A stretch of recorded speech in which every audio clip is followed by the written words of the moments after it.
Hello दोस्तों, आप सभी को हमारे यूट्यूब चैनल सर हरी क्लासेस में स्वागत है। तो दोस्तों, आज का ये जो वीडियो है काफ़ी इम्पोर्टेंट होने वाला है उन बच्चों के लिए जो कि आज आज झारखंड कंबाइंड का बीएड एंट्रेंस एग्ज़ाम दिए थे, है ना। तो दोस्तों, आज का जो एग्ज़ाम था वो था आपका 13 मई 2023 को जो आपका एग्ज़ाम हुआ था, है ना। 13 मई को जो एग्ज़ाम हुआ, इस एग्ज़ाम में किस तरीके से आपका क्वेश्चन पूछा गया था, वो तो आप लोगों ने देख ही लिया है। तो आज की इस वीडियो में हम लोग देखने वाले हैं कि जो आपने एग्ज़ाम दे कर के आया है, उस एग्ज़ाम का आंसर की, है ना। तो इस वीडियो में हम लोग देखने वाले हैं, तो सभी बच्चे जल्दी-जल्दी अपना क्वेश्चन सेट निकाल लीजिएगा, है ना। क्योंकि क्वेश्चन सारे सेट्स में सेम होते हैं, बट सेट का जो नंबर होता है वो अलग-अलग होता है ना। तो बी है, किसी का ए होगा, किसी का सी होगा, किसी का डी होगा, ठीक है। तो आप सारे कोई आप अपना-अपना आंसर शीट यहाँ से मिला लीजिए। सबसे पहले हम बात करने वाले हैं, है ना? सबसे पहले हम बात करने वाले हैं आपका हिंदी का आंसर शीट को लेकर के। तो आप देख सकते हैं जैसा कि यहाँ पर आपको दिख रहा होगा हिंदी का आंसर शीट। हम सबसे पहले आपको आंसर मैच करा दे रहे हैं। आप टिक करके आए होंगे, आप आंसर को वहाँ पर भर के आए होंगे, तो आप मिला लीजिएगा। इससे आपको पता चल जाएगा कि आपका कितना मार्क्स आने वाला है, ठीक है? तो चलिए स्टार्ट करते हैं पहला सवाल से। पहला सवाल है हमारा, मूल सर्वनाम और यौगिक सर्वनाम विशेषण के दो भेद हैं। किस विशेषण के ये दोनों भेद हैं, मूल सर्वनाम और यौगिक सर्वनाम? तो इसका उत्तर है दोस्तों सर्वनामिक विशेषण का। सर्वनामिक विशेषण के ये दो भेद होते हैं। अगला सवाल है आपका, सर्वनामिक विशेषण खाली स्थान से बनते हैं, किन से बनते हैं? तो ये संज्ञाओं से मिलकर बनते हैं, ठीक है। इसका उत्तर हो जाएगा आपका संज्ञाओं से, है ना। तीसरा है आपका, जो अव्यय संज्ञा के बहुधा पीछे आकर, है ना, पीछे आकर उसका संबंध वाक्य के किसी दूसरे संबंध के साथ मिलाता है, उसे क्या, उसे कौन सा अव्यय कहते हैं? तो उसे संबंध सूचक अव्यय कहते हैं, ठीक है बच्चों। चलिए दोस्तों, चलिए उसके बाद है हमारा चौथा सवाल, बाह्य प्रत्यय, बाह्य प्रत्ययन के अनुसार वर्णों के मुख्य कितने भेद होते हैं? तो इसके अनुसार वर्णों के मुख्य दो भेद होते हैं, ठीक है।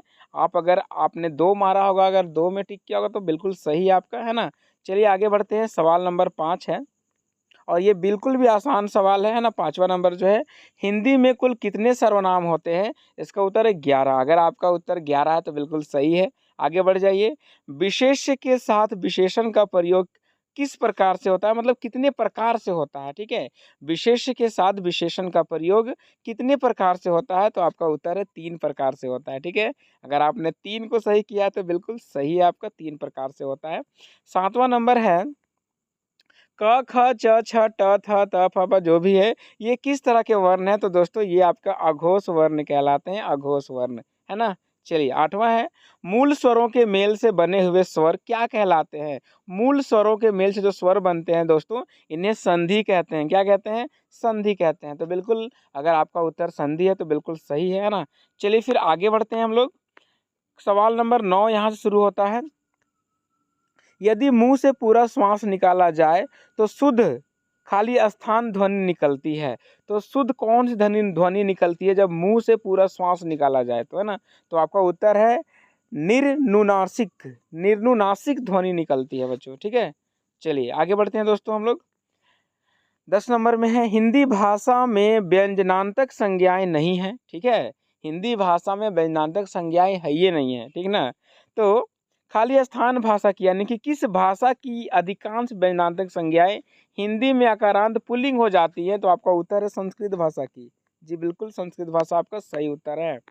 अगला है, का के की विभक्तियां किस कारक के अंतर्गत आती हैं ना। का के की आप तो पढ़े होंगे, कारक में कर्ता ने कर्म को कर्ण से, तो वही है आपका संबंध में आता है का के की, है ना।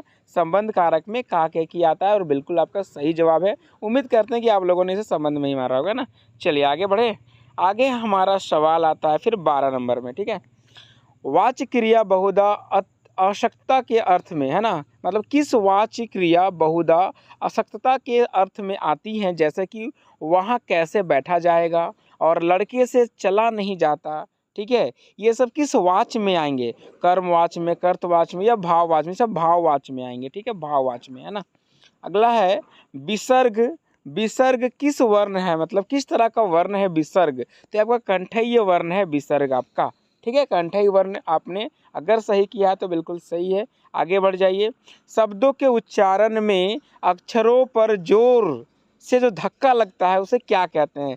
तो उसे स्वराघात कहते हैं। क्या कहते हैं? स्वराघात कहते हैं। ठीक है। और आपका 15वां सवाल होगा आपका हिंदी का, लास्ट भी है। शब्द के अर्थ में हेर फेर करने के लिए उसके रूप में जो हेर फेर होता है उसे क्या कहते हैं? उसे बच्चों, उसे दोस्तों रूपांतर कहते हैं, है ना, रूपांतर कहते हैं।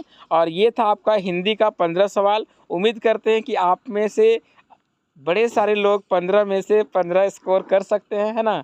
तो चलिए, आपका हिंदी का यहाँ पर ख़त्म होता है। और अगर आपको हमारा ये वीडियो आपको यूज़फुल लगा होगा, आपके लिए लाभदायक लगा होगा, है ना, आपको अच्छा लगा होगा, तो कृपया इस वीडियो को एक लाइक ज़रूर करें, है ना, एक लाइक ज़रूर कर लीजिए। और हमारे इस चैनल को सब्सक्राइब कर लीजिए, बेल आइकन को प्रेस कर लीजिए दोस्तों, क्योंकि हमारे इस चैनल पर बहुत सारे पढ़ाई से रिलेटेड अपडेट्स आते रहते हैं, आपको मिलते रहेंगी, है ना। तो अभी आपको तो हिंदी का मिल चुका है आंसर की, है ना। अब इसके बाद आपको मिलने वाला है सारा रीजनिंग और मैथ्स का आंसर की। ठीक है। तो आप हमारे चैनल को सब्सक्राइब करके रख लीजिए, बेल आइकन को प्रेस कर लीजिए, ताकि बहुत जल्द जैसे ही वीडियो आपका रीजनिंग और मैथ्स का अपलोड हो जाएगा आपको सबसे पहले तुरंत मिल जाएगा। ठीक है दोस्तों, चलिए फिर मिलते हैं अगली वीडियो में, है ना। तब तक के लिए जय हिंद, जय भारत, वंदे मातरम।